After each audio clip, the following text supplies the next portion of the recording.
everybody. Tracy Williams here with just a quick recap of this QRG. It really does have everything in it.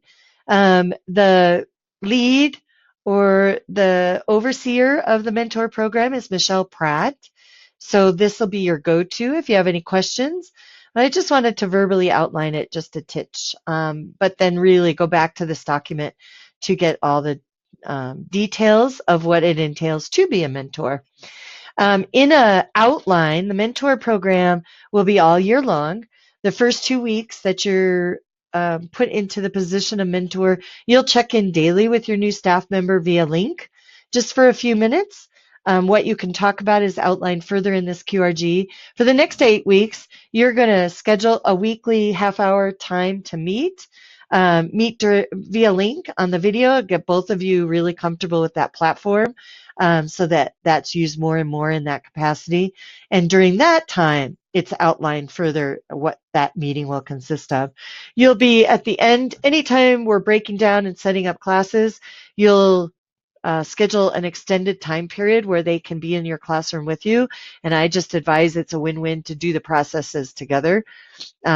It's best practice, and it'll save you actually time than you doing them on your own and then helping them do it. To do them together would be a great use of time. And then for the remainder of the semester up till December, you will check in via a weekly email where there again is content suggestions. Then next semester in the spring, there won't be an official schedule, but you will be the main go-to for the mentor.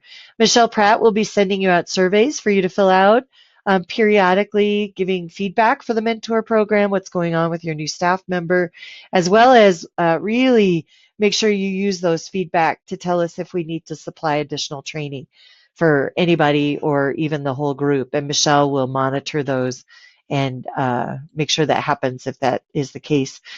So the initial meeting, here's some guiding questions. Really that initial meeting that you have with your new staff member is designed to relationship build so that you really know somewhat about each other to establish that relationship. And then you'll also be covering the mentor program, which is outlined right here for you to quickly go over with them. The check-ins during via link, then here's some meeting content where it's pretty good best practice to do one positive, one thing they may struggled with that day or need help with, and then a getting to know you question so that relationship builds.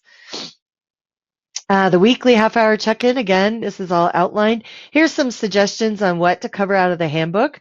During these meetings, you're actually going to cover content.